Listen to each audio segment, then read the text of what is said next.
আচ্ছা, এরপর আমরা পড়বো ইলিমিনেশন রিঅ্যাকশন। এইটা হচ্ছে ওই নিউক্লিওফিলিক সাবস্টিটিউশন রিঅ্যাকশনের পরেই আমরা এটা পড়ছি। ইলিমিনেশন রিঅ্যাকশন হচ্ছে এটা যে অপনয়ন বিক্রিয়া, অর্থাৎ কোনো একটা যৌগের কোনো কিছু জিনিস বেরিয়ে যাচ্ছে আর কমপ্লিট বেরিয়ে যাবে, যে তার পরিবর্তে কোনো কিছু অ্যাড হবে সাবস্টিটিউশনের মতো তা হবে না, যা হবে কোনো কিছু অংশ বেরিয়ে যাবে একদম। এবার সেটা করার জন্য এখানে দুটো রুল পড়বো। একটা হচ্ছে স্যাডজিভ রুল। এই স্যাডজিভ রুল হচ্ছে অ্যালকিল হ্যালাইড বলতে আর এক্স। এবার এক্স এর জায়গায় হতে পারে ক্লোরিন, ব্রোমিন, আয়োডিন। ফ্লোরিন এখানে হবে না। এইরকম ভালো লিভিং গ্রুপ আছে কিছু যৌগের অ্যালকিল হ্যালাইডের ক্ষেত্রে ডিহাইড্রোহ্যালোজিনেশনের যখন ঘটবে, অর্থাৎ ডিহাইড্রোহ্যালোজিনেশন, হাইড্রো মানে হাইড্রোজেন বেরোবে, আর হ্যালোজেন মানে যেটা x, halogen, H R x এই দুটো অংশ বেরিয়ে যাবে। বেরিয়ে গিয়ে যে যৌগ তৈরি হবে তার মধ্যে বলা হয়েছে যে অধিক প্রতিস্থাপিত অ্যালকিন বলতে যার ভিতরে আর গ্রুপের সংখ্যা বেশি আছে। অ্যালকিন বলতে আর গ্রুপের সংখ্যা, অর্থাৎ CH3 হোক, C2H5 হোক, এইরকম জিনিসগুলো যার ভিতরে বেশি সংখ্যা আছে সেই মুখ্য বিক্রিয়াজাত পদার্থ হিসেবে তৈরি হবে। এবার দেখো উদাহরণে এখানে একটা দেওয়া হয়েছে CH 1 2 3 4, তার মানে 4টে কার্বন মানে বিউট, আর 2 নম্বর পজিশনে ব্রোমিন আছে 2 ব্রোমো বিউটেন। এটা বিউটেন কারণ সিঙ্গেল বন্ড আছে কার্বন কার্বন। এর ক্ষেত্রে কি করে হবে? এর ক্ষেত্রে দেখো, এটার ক্ষেত্রে তাহলে এই ব্রোমিনের সাপেক্ষে এইটাকে আলফা পজিশন বলে, এটাকে beta position. Alpha carbon, beta carbon, এও আলফা কার্বন, এটা হচ্ছে বিটা কার্বন। তাহলে এইচ আর এই ব্রোমিন আর এইচ, এখান থেকে একটা এইচ, এখান থেকে একটা ব্রোমিন বেরিয়ে যৌগ হতে পারে, আবার হতে পারে এখান থেকে এইচ, এখান থেকে ব্রোমিন বেরিয়ে যৌগ। তাহলে ধরে নিচ্ছি এই পাশটা দিয়ে প্রথমে, তাহলে CH3 CH, একটা হাইড্রোজেন বেরিয়ে গেল, ডবল বন্ড হয়ে যাবে, আর ব্রোমিন বেরিয়ে গিয়ে এখানে কি হবে CH3। তাহলে এটা একটা কম্পাউন্ড হলো। প্লাস এবার এইখান থেকে এই পাশ থেকে মানে এই বিটা কার্বন থেকে যদি এর সঙ্গে যে হাইড্রোজেন আছে একটা বেরোলে, তাহলে সেক্ষেত্রে কি কম্পাউন্ড তৈরি হবে? CH3 CH2 CH, এবার ডবল বন্ড CH2। তাহলে এখানে এই দুটো যৌগের মধ্যে দেখা যাচ্ছে যে এই জায়গাটাতে একটা আর গ্রুপ আছে, আবার এই যৌগটাতে দেখো, এই যৌগটাতে আর নাম্বার অফ আর গ্রুপের সংখ্যা কি হচ্ছে? দুটো, কারণ এখানে একটা এখানে একটা। এইরকম এটার ক্ষেত্রে তাহলে আর গ্রুপ দুটো, আর এর ক্ষেত্রে আর গ্রুপ অর্থাৎ অ্যালকিল গ্রুপের সংখ্যা একটা। তাহলে মোর সাবস্টিটিউটেড মানে অর্থাৎ অধিক প্রতিস্থাপিত অ্যালকিন কি? তাহলে এখানে অধিক প্রতিস্থাপিত অ্যালকিন মানে দুটো অ্যালকিন এই যৌগটাতে পাওয়া যাচ্ছে, আর এই যৌগটাতে অ্যালকিনের সংখ্যা কটা? একটা। তাহলে এইটা কি হবে? Major product. এইটা মেজর আর এটা মাইনর। এটাই হচ্ছে সার্জিভ রুল। তাহলে এবার এই দুটোর মধ্যে এইটা কেন স্টেবল হলো? এইটা স্টেবিলিটি ব্যাখ্যা করা যায় যে দেখবে হাইপার কনজুগেশন দ্বারা। হাইপার কনজুগেশনের দ্বারা এখানে যেহেতু CH3 তে 3টে হাইড্রোজেন, এই CH3 তে 3টে হাইড্রোজেন, তার মানে 6টা হাইপার কনজুগেটিভ স্ট্রাকচার পাবো। আর এই ক্ষেত্রে কি হবে? যেহেতু এক সাইডে আর গ্রুপ আছে, তাহলে হাইপার কনজুগেশন এই পাশ থেকে তো পাচ্ছি না, কেবলমাত্র এই পাশ থেকে পাচ্ছি। তাহলে এই পাশের কার্বনে কটা হাইড্রোজেন? দুটো হাইড্রোজেন দিয়ে হাইপার কনজুগেশন স্ট্রাকচার পাবো। তাহলে এই জন্য কি হচ্ছে? মেজর প্রোডাক্ট হবে মোর সাবস্টিটিউটেড অ্যালকেন, আর মাইনর প্রোডাক্ট হবে লেস সাবস্টিটিউটেড অ্যালকেন। এইটা হলো সার্জিভ রুল। এক্ষেত্রে যে মেকানিজমটা হয় সেটা হচ্ছে বিটা এলিমিনেশন ঘটে। এবার এখানে একটা কম্পাউন্ড নেওয়া হয়েছে ইথাইল ব্রোমাইড। এই ব্রোমিনের সাপেক্ষে এটা আলফা পজিশন, এটা বিটা পজিশনে। যেহেতু OH মাইনাসটা বিটা পজিশনে গিয়ে অ্যাটাক করে, তার জন্য এই বিটা পজিশনে কার্বনের সঙ্গে যে হাইড্রোজেন আছে ওখানে অ্যাটাক হবে। এই জন্য এটাকে বিটা এলিমিনেশন বলা হচ্ছে। এবার কিভাবে হয়? OH মাইনাস এখানে হাইড্রোজেনের এইবার অ্যাটাক করলো, তাহলে এইচটা এখানে ডবল বন্ড করবে, এই ব্রোমিনটা কি হবে? বেরোবে। তাহলে ট্রানজিশন স্টেটে যে স্ট্রাকচারটা আমরা পাবো সেই স্ট্রাকচারটা কি হবে? তাহলে এখানটায় কার্বন, এটা হাইড্রোজেন, এটা বিলো, এটা আপে, আর এইটা তাহলে ডট ডট করে দিয়ে এই বন্ডটা ভাঙবে, বেরিয়ে যাবে ওটা। আর হাইড্রোজেনের সঙ্গে এইটা ওইচটা এখানে বন্ড করে থাকবে, তাহলে এখানে ডেল মাইনাস আর এখানটাতে এইচ আছে আর এটাতে এইচ, তাহলে এইচ পুরোটাকে থার্ড ব্র্যাকেট দিয়ে দাও, দিয়ে এইখানটা ট্রান্সস্টিটিউটিভ চিহ্ন দিয়ে দাও। এর পরের ধাপে কি হবে? এর পরের ধাপে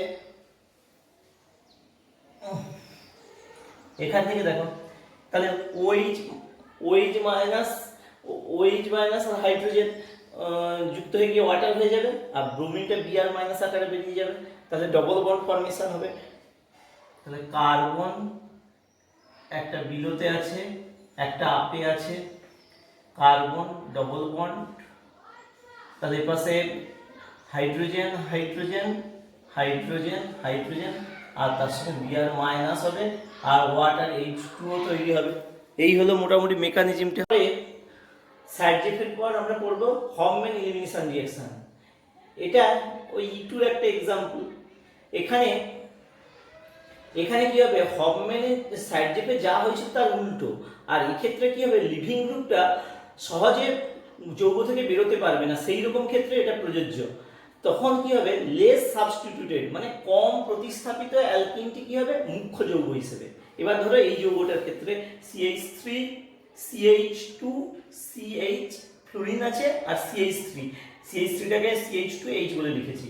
এবার এই ফ্লোরিনের সাপেক্ষে এটা আলফা কার্বন, এই আলফা কার্বনের সাপেক্ষে এটা বিটা কার্বন, আর এই আলফা এটাও বিটা কার্বন। তাহলে বিটা এলিমিনেশন, এটা যেহেতু বিটা পজিশন থেকে হাইড্রোজেন আর ফ্লোরিনটা বেরোবে, তার জন্য কি হচ্ছে, এই বিটা এলিমিনেশনে দুটো তো বিটা হয় এ পাশ থেকে এইচ এফ আকারে বেরোতে পারে বা এ পাশ থেকে এইচ এফ আকারে বেরোতে পারে। আবার দেখা যায়, আচ্ছা আগে কম্পাউন্ডটা তাহলে লিখে নিই, যদি এই পাশ থেকে এইচ আর এফ বেরোয় তাহলে যোগটা কি হবে, CH3 CH double bond CH3 plus আবার এ পাশ থেকে দেখো ফ্লোরিন আর এখান থেকে হাইড্রোজেন যদি বেরোয়, তাহলে এখানে কি হবে, CH3 CH2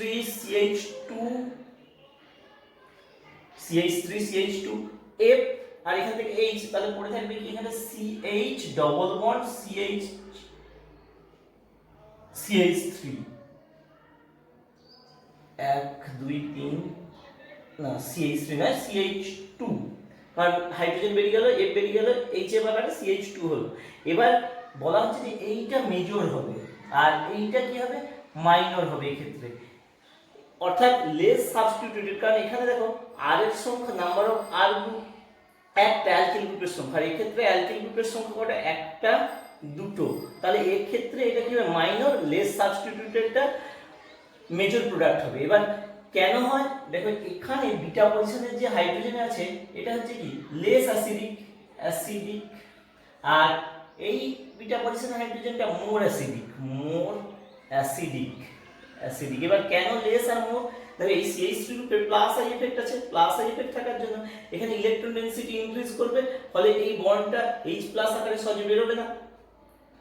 আর যদি না বেরোয় তাহলে কি হচ্ছে, এখানে যখন C2H5O- অ্যাটাক করবে, তাহলে এই C2H5O- এর সঙ্গে H টা সহজে বেরোতে না চাইলে তাহলে প্রোডাক্টের দিকে যেতে চাইবে না। কিন্তু এপাসের ক্ষেত্রে এই হাইড্রোজেনটা এরকমভাবে CH3 গ্রুপ কোনো এক্সট্রা নেই যেটাকে আরো বেশি স্টেবিলিটি দেবে বা ওর ভেতরে অ্যাসিডিটিটাকে কমানোর চেষ্টা করার মতো কোনো গ্রুপ নেই। কিন্তু এখানে এই হাইড্রোজেনটা, তাহলে এই হাইড্রোজেনের সাপেক্ষে এই হাইড্রোজেন কি মোর অ্যাসিডিক নেচার, তাহলে মোর অ্যাসিডিক যদি এইটা হয় তাহলে এখান থেকে রিঅ্যাকশন যাবে। ওই জন্য কি হচ্ছে, 1 বিউটিনটা হচ্ছে স্টেবল প্রোডাক্ট মানে মেজর প্রোডাক্ট হবে, আর 2 বিউটিনটা কি হবে, এক্ষেত্রে মাইনর প্রোডাক্ট হবে। আর এটাই হচ্ছে হফম্যান এলিমিনেশন। এবার এখানে আরো একটা एग्जांपल আছে, সেটা করাচ্ছি। আচ্ছা এখানে একটা एग्जांपल দেখো, এটা হচ্ছে এই যৌগটার নাম কি, এই যৌগটার নাম হচ্ছে N, তিনটে CH3 আছে ওই জন্য নাম হচ্ছে কি NNN ট্রাইমিথাইল। N যেহেতু তিনটে CH3 ওই একই জায়গায় আছে ওই জন্য NNN, তিনটে N ট্রাইমিথাইল সেকেন্ডারি বিউটাইল। দুটো CH3 দুপাশে আছে, তার মানে দুটো R গ্রুপ দুপাশে আছে ওই জন্য সেকেন্ডারি আর চারটে কার্বন হওয়ার জন্য, চেনে চারটে কার্বন হওয়ার জন্য সেকেন্ডারি বিউটাইল অ্যালকোহল। তাহলে N N N trimethyl secondary butyl. এবার এখানে আয়োডিন ব্যবহার করা হয়েছে বলে এই জন্য আয়োডাইড। এবার এটাতে যখন Ag2O দিয়ে Ag2O ওয়াটার দিয়ে রিঅ্যাকশন করানো হবে, করে কি হিট করা হবে, করলে প্রথম স্টেপে কি হবে, এই আইটা উঠে গিয়ে এখানে OH হয়। তাহলে CH3 CH2 CH N Me3 OH, আর এটাতে CH3 দাও, এখানটা আছে যেমন।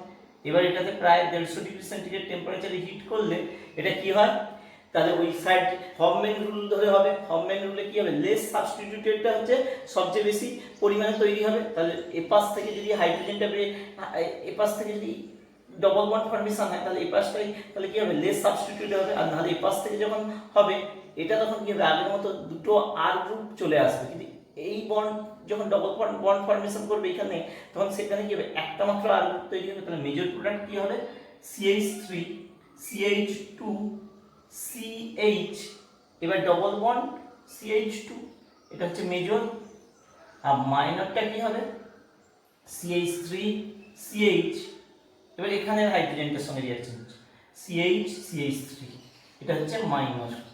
তো মেজরটা হচ্ছে তোমার 1 বিউটিন আর মাইনরটা হবে 2 বিউটিন। এটা হচ্ছে হফম্যান রুলের আরেকটা एग्जांपल।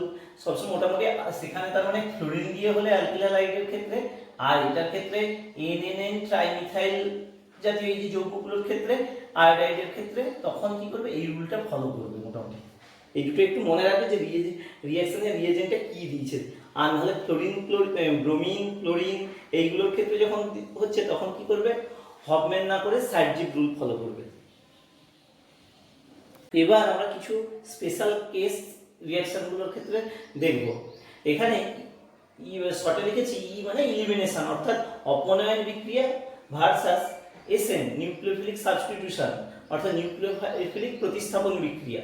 এই দুটোর মধ্যে কিছু কিছু রিঅ্যাকশনকে তুলনা করব। একের দাগে ধরো যদি শক্তিশালী কোনো ক্ষারক থাকে, তাহলে স্ট্রং বেস থাকলে, কোনো রিঅ্যাকশনে স্ট্রং বেস মানে শক্তিশালী ক্ষারক থাকলে সেক্ষেত্রে রিঅ্যাকশন কিরকম হবে।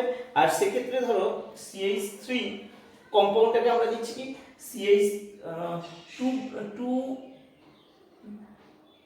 ব্রোমোপ্রোপেন, এই যৌগটার ক্ষেত্রে করব CH3। এবার এটাতে কোনো শক্তিশালী ক্ষারক দেওয়া হচ্ছে, যেমন ধরো এখানে অ্যালকোহল দিয়ে দাও,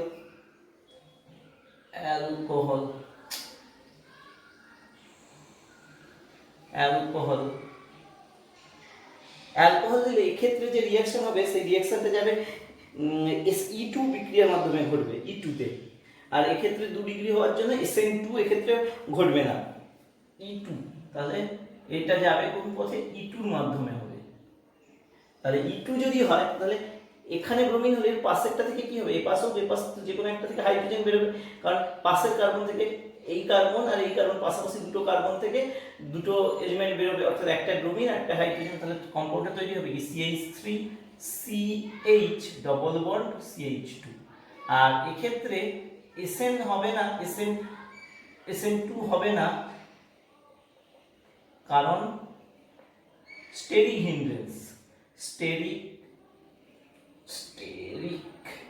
হিন্ড্রেন্স বা বড় গ্রুপ জনিত বাধা যাকে বলে যাচ্ছে। এই CH3 দুটো থাকার জন্য এক্ষেত্রে E2 হবে, কিন্তু SN2টা হবে না। এটা হচ্ছে স্ট্রং বেস ব্যবহার করলে, মানে আমরা যদি কোনো তীব্র ক্ষারক ব্যবহার করি। এরপরে 2 নম্বরে আমরা করব দুর্বল কোনো ক্ষারকের সাথে, মানে উইক বেস ব্যবহার করে। ধরো একটা, আচ্ছা উইক বেস যদি ব্যবহার করা, এগুলো একটু মুখস্থ করে রাখবে বা মনে রাখবে। SN1 আর E1 এই দুটো রিঅ্যাকশন হয়, SN1 E1 দুটো রিঅ্যাকশনই হয়। এবার ধরো ওই রকম জাতীয়, তাহলে SN1 মানেই তার মানে 3 ডিগ্রি কোনো ধরতে হবে আমাদেরকে, তার মানে CH3 C, এখানে ব্রোমিন। এটাতে যদি কোনো উইক বেস দেওয়া হয়, ধরো ওয়াটার দিয়ে দেওয়া হলো, ওয়াটার দিয়ে দিলে তাহলে SN1 এ কি হয়, এই ব্রোমিন উঠে গিয়ে এই জায়গাটা OH ঢুকে যাবে, কার্বোক্যাটাইন তৈরি হয়ে গিয়ে CH3 এটা যে প্রোডাক্ট হলো এটা হচ্ছে কি SN1 এর মাধ্যমে। আর E1 এ কি হবে, আরেকটা তৈরি হবে, আরেকটা হচ্ছে তোমার আচ্ছা এইখানটাতে একটা জিনিস SN1 এ হলো, আরেকটা E1 এ তৈরি হবে, সেটা হচ্ছে কি তোমার এখানে ডবল বন্ড ফর্মেশন হয়ে যাবে, অর্থাৎ এই ব্রোমিন আর ওরই সঙ্গে যে হাইড্রোজেন মানে এই CH3 থেকে একটাতে কি হবে ডবল বন্ড কার্বন ফর্মেশন, অর্থাৎ ধরো এইটা তো এইভাবে যদি ভেঙে লেখা হয় CH3 এখানটায় ব্রোমিন, এখানটায় তোমার হচ্ছে CH3, তাহলে এখানের সঙ্গে একটা আর যে কোনো একটা হাইড্রোজেন এখান থেকে HBr আকারে বেরিয়ে চলে গেলে এখানে কি হবে CH2, তাহলে তৈরি হবে কি CH3 whole to double bond CH2, তাহলে এটা SN1, এটা হচ্ছে E1 এর মাধ্যমে। এটা যদি উইক বেস ব্যবহার করা হয়। আর এরপরে এটা 1 নম্বর 2 নম্বর, এরপরে আমরা কি ব্যবহার করব, ধরো কোনো একটা 1 degree alkyl halide, 1 degree RX, 1 degree RX ধরে এটাতে ধরো এর ক্ষেত্রে আবার দুটোই মানে নিউক্লিওফাইল স্ট্রং নিউক্লিওফাইল, আর হচ্ছে কোনো বেস ব্যবহার করব, স্ট্রং নিউক্লিওফাইল আর বেস। এক্ষেত্রে যেমন ইথাইল ব্রোমাইড একটা ধরি, ইথাইল ব্রোমাইড কারণ 1 ডিগ্রি বলছে, এর ক্ষেত্রে যদি রিঅ্যাকশন করানো হয় তোমার অ্যাকোয়াস KOH দিয়ে দাও, অ্যাকোয়াস KOH আর ওয়াটার যাকে বোঝায়, তাহলে এই ক্ষেত্রে কি হবে SN1, তার মানে এরও কি হবে OH ঢুকবে ব্রোমিন বেরোবে, তাহলে CH3 CH2 OH হবে, CH3 CH2 OH। এটার ক্ষেত্রে তার মানে কি হচ্ছে SN1 রিঅ্যাকশন হচ্ছে, সরি SN1 না SN2, কারণ SN2 হচ্ছে কারণ 1 ডিগ্রি অ্যালকোহল না 1 ডিগ্রি অ্যালকিল হ্যালাইড, এটা হচ্ছে SN2, তাহলে এটা একটা হলো। আবার মানে 1 ডিগ্রি অ্যালকিল হ্যালাইডের জন্য আমরা করছি, আবার একটা ধরো যে ক্ষেত্রে আমরা ধরবো কি যে স্ট্রং বেস আর বেসের সাইজটা কি হবে বড়, লার্জ ইন সাইজ, তাহলে স্ট্রং বেস আর লার্জ সাইজের ক্ষেত্রে কি হবে, এরও ক্ষেত্রে ওই একই রকম বিক্রিয়া ধরি যে তোমার হচ্ছে যেমন ইথাইল অ্যালকোহল ধরেছিলাম সেটাই ধরি CH3 CH2 এখানে ব্রোমিন, এটাতে বেস হিসেবে আমরা ধরি যেমন একটু আকারে বড় হতে হবে, যেমন এখানে ধরেছিলাম KOH, তাহলে KOH না ধরে এখানে CH3 হোল 3 ধরে নিই, তাহলে সাইজে বড় হয়ে যাচ্ছে। এই রকম ক্ষেত্রে এটা বিক্রিয়াটা কি হবে E2 এর মাধ্যমে হবে, E2 এই বিক্রিয়া হবে E2 এর মাধ্যমে হবে বলতে এখানে ব্রোমিন আর এর পাশেরটা থেকে hydrogen CH2 double bond CH2 ব্যাস। আরেকটা এটা তার মানে প্রাইমারি অ্যালকিল হ্যালাইডের জন্য আমরা করলাম। এবার ধরো সেকেন্ডারি অ্যালকিল হ্যালাইড, তাহলে প্রথমে টারসিয়ারি হলো, তারপরে প্রাইমারি করছি, এরপরে সেকেন্ডারির ক্ষেত্রে ধরবো। তাহলে সেকেন্ডারির ক্ষেত্রে কি হবে, সেকেন্ডারি মানে 2 ডিগ্রির ক্ষেত্রে, এটা যদি 2 ডিগ্রি হয় 2 ডিগ্রির ক্ষেত্রে যদি নিউক্লিওফাইল বেস স্ট্রং আর নিউক্লিওফাইল হিসেবে এখানে আছে বেস স্ট্রং আর নিউক্লিওফাইল, এইরকম জাতীয় একটা রিঅ্যাকশন ধরো 2 ডিগ্রি, এইটা ব্রোমিন আছে এখানে, তাহলে ব্রোমিন থাকলে এখানে বেস স্ট্রং, তার মানে KOH দিয়ে দিই, OH মাইনাস এখানে দেওয়া আছে, OH মাইনাস দিলে এখানে কি হবে যে রিঅ্যাকশনটা হবে SN2 বা E2, SN2 তে যদি হয় তাহলে কি হবে SN2 মানে এখানটা ব্রোমিন বেরোবে আর এখানে OH যুক্ত হবে SN2 তে, OH মাইনাস দিয়ে একটা রিঅ্যাকশন করলে। আচ্ছা, আর এখানটা যেহেতু অ্যালকোহল ব্যবহার করো, অ্যালকোহল স্ট্রং বেস আর নিউক্লিওফাইল একসঙ্গে যেহেতু আছে, এখানে অ্যালকোহল আর OH মাইনাস দিয়ে রিঅ্যাকশনটা করানো হচ্ছে। এবার এক্ষেত্রে যেমন SN2 হবে তেমনি E2 হবে, E2 হবে মানে কি ব্রোমিন, এখানে একটা হাইড্রোজেন বেরিয়ে গেল বা এখানে হাইড্রোজেন বেরিয়ে গেলে কি হবে এইরকম ভাবে এটা ডবল বন্ড হয়ে যাবে। তাহলে এইটা হচ্ছে SN2 থেকে পাওয়া প্রোডাক্ট আর এটা হচ্ছে E2 থেকে পাওয়া প্রোডাক্ট। বেশ স্ট্রং এবং নিউক্লিওফাইল যদি ব্যবহার করা হয়। এবার 2 নম্বরে স্ট্রং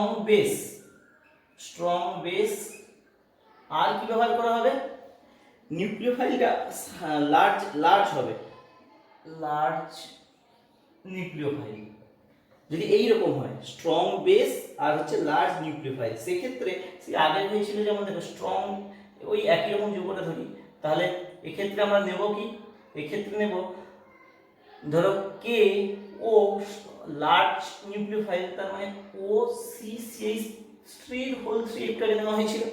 এক্ষেত্রে কি হবে, এক্ষেত্রে কেবলমাত্র ইলিমিনেশন রিঅ্যাকশন হবে, অর্থাৎ ওই যে ডবল বন্ড এখানটা ফর্মেশন হয়ে যাবে, আর কিছু হবে না। এরপরে যদি উইক নিউক্লিওফাইল ব্যবহার করি, আমরা যদি নিউক্লিওফাইলটা উইক ব্যবহার করি আর বেস থাকে, উইক নিউক্লিওফাইল আর বেস, তাহলে এক্ষেত্রে কি হবে, ওই একই রকম রিঅ্যাকশনের ক্ষেত্রে তাহলে ব্রোমিন ধরো দেওয়া আছে, এক্ষেত্রে তাহলে উইক বেস আর উইক নিউক্লিওফাইল ওয়াটার এখানে ধরে নিয়ে ও বেস হিসেবে কাজ করে। এক্ষেত্রে কি হবে, এক্ষেত্রে যে রিঅ্যাকশন হবে SN1 আর E1 হয়ে যাবে, তাহলে এটা হবে SN1 E1 এই রিঅ্যাকশনটা হবে। আর এর ক্ষেত্রে কি হয়েছিল, এর ক্ষেত্রে হয়েছিল SN2, তাহলে SN1 E1 এর রিঅ্যাকশন মানে কি, এই জায়গাটায় জাস্ট ব্রোমিন যেটা ছিল এই জায়গাটা ব্রোমিন উঠে গিয়ে OH হয়ে যাবে SN1 এ OH, আর E1 মানে এই জায়গাটা কি হবে, ডবল বন্ড ফর্মেশন হয়ে যাবে। তাহলে এইগুলো একটু মনে রাখবে যে বেস আর নিউক্লিওফাইলের নেচার যদি চেঞ্জ করা হয়, নেচার চেঞ্জ করলে তাহলে কি হবে, বিভিন্ন ক্ষেত্রে বিভিন্ন রকম রিঅ্যাকশন হবে। ইলিমিনেশন আর নিউক্লিওফিলিক সাবস্টিটিউশনের মধ্যে কোনটা কি হবে এইরকম ভাবে একটু দেখবে, এগুলো একটা খাতায় তুলে পরপর মনে রেখে দেবে বা বারবার প্র্যাকটিস করলেই হবে। সেই কোশ্চেনটা দেখো, এটা দেওয়া আছে, বলছে যে অ্যালকোহল ও কেওএইচ দিয়ে হিট দেওয়া হয়েছে, উৎপন্ন যে প্রোডাক্টটা সেটা সিস না ট্রান্স হবে। তাহলে একটু আগেই হলো অ্যালকোহলিক কেওএইচ যদি দেওয়া হয় তাহলে কি হবে, E2 ইলিমিনেশন রিঅ্যাকশন হবে। এবার যদি ইলিমিনেশন রিঅ্যাকশন হয় তাহলে এক্ষেত্রে কি হবে, বেরোবে কি, ক্লোরিন হ্যালোজেনটা বেরোবে আর একটা হাইড্রোজেন বেরোবে, তাহলে এই জিনিসটা বেরোবে। তাহলে যদি ওইরকম হয় তাহলে প্রথমে কি হবে, ধরো CA এখানটা হাইড্রোজেন, এখানটা C ক্লোরিন এই, আর এটা PH এটা Me মানে CH3। এবার এটাতে OH মাইনাস প্রথম স্টেপে গিয়ে অ্যাটাক করবে, করলে H অ্যাটাক করবে, তাহলে A এখানে নামলো আর এটা উঠবে, তাহলে পড়ে থাকবে কি CPH আর এখানটা CH3 মানে Me মানে CH3, আর এখানটায় আচ্ছা এখানটায় হাইড্রোজেন ছিল, হাইড্রোজেন আর এখানটায় PH। এবার এটা এবার দেখো এটা তাহলে কি হচ্ছে, দুটো ফিনাইল গ্রুপ একই দিকে আছে না, যদি আমরা EZ বের করি, এখানে ক্লোরিনের সঙ্গে হাইড্রোজেন Me, হ্যাঁ ঠিক আছে। এবার দুটো PH কি হচ্ছে একই দিকে আছে, তাহলে এটা 1 নম্বর, এটা 2 নম্বর, এটা 1 এটা 2, তার মানে সেম সাইডে আছে। তাহলে এটা কি হচ্ছে, ওই সেই ইজের নোমেনক্লেচার ধরেও করতে পারি, বা সিস ট্রান্স যদি সেম সাইডে দুটো পিএইচ আছে তার মানে কি হবে, এটা সিস প্রোডাক্ট মেজর প্রোডাক্ট হবে, সিস হবে একই দিকে দুটো পিএইচ, তাহলে এটা অ্যানসারটা কি হবে, সিস। আচ্ছা অ্যালকিলাইডে আরো কিছু রিঅ্যাকশন আছে, সেগুলো একটু দেখো। লিথিয়ামের সঙ্গে বিক্রিয়া, যদি লিথিয়ামের সঙ্গে সোডিয়াম আর এনহেক্সিনের উপস্থিতিতে আরএক্স রিঅ্যাকশন করে RLi তৈরি হয়, আর RX এর সঙ্গে যদি জিঙ্ক অ্যামালগাম, জিঙ্ক HCl বা zinc copper oblique H2H5OH ethyl alcohol দিয়ে বিক্রিয়া করা হয়, তাহলে কি হবে, একটা থেকে দুটো R হয়ে যাবে, আর বন্ড তৈরি হবে। আর RX কে এটা হচ্ছে উর্জ বা ভার্জ রিঅ্যাকশন, এইটা 11 ছিল। অ্যালকিল হ্যালাইডের সঙ্গে সোডিয়ামের রিঅ্যাকশন ঘটালে কি হবে, দুটো R পরস্পর লেগে যাবে, আর এক্স এন এর সঙ্গে যুক্ত হয়ে গিয়ে NaX তৈরি করবে। আর আর এক্স এর সঙ্গে যদি রেড ফসফরাস HI যোগ করা হয় তাহলে কি হবে, ওই একই রকম ভাবে দুটো আর এই আর একটা মলিকুলের আর একসঙ্গে যুক্ত হয়ে গিয়ে আর তৈরি হবে। এছাড়া একটা রিঅ্যারেঞ্জমেন্ট রিঅ্যাকশন আছে, এখানে কি হয়, ধরো 1 ডিগ্রি হ্যালাইডকে যদি অ্যালুমিনিয়াম ক্লোরাইডের সঙ্গে 573 কেলভিনে হিট করা হয় তাহলে কি হবে, 1 ডিগ্রি রিঅ্যারেঞ্জড হয়ে 2 ডিগ্রিতে পরিণত হয়। এক্ষেত্রে কি হয় যে এটা যখন AlCl3 ক্লোরিনের এটা প্রথম ইনিশিয়াল স্টেপে কি হয়, CH3 CH2 CH2 প্লাস তৈরি হয় প্লাস AlCl4 মাইনাস হয়। এবার এটা 1 ডিগ্রি কার্বোক্যাটায়ন, এবার রেজোনেন্স কি করবে, এই হাইড্রোজেনটা এখানে 2 নম্বরে শিফট হয়ে গেলে তাহলে এটা কি হবে, CH3 CH একটা হয়ে গেল, সরি এখান থেকে এখানে হাইড্রোজেন, এই পাশে হাইড্রোজেনটা শিফট হলে এখানে CH2 একটা হাইড্রোজেন ওখানে যদি শিফট হয়ে যায় তাহলে কি হবে, CH একটা হলো আর CH2 এর পরিবর্তে এটা CH3 হয়ে গেল, এটা তখন 2 ডিগ্রি হয়ে গেল। তাহলে 1 ডিগ্রি আর এটা হচ্ছে 2 ডিগ্রি, তাহলে 2 ডিগ্রি কি হচ্ছে 1 ডিগ্রি থেকে বেশি স্টেবল, ফলে ওই জন্য কি হয় ক্লোরিনটা 2 ডিগ্রিতে গিয়ে লেগে যায়। তাহলে এই হচ্ছে রিঅ্যারেঞ্জমেন্ট রিঅ্যাকশন AlCl3 ব্যবহার করে। এগুলো করবে মোটামুটি অ্যালকিল হ্যালাইডের এই রিঅ্যাকশনগুলোই টোটাল করবে।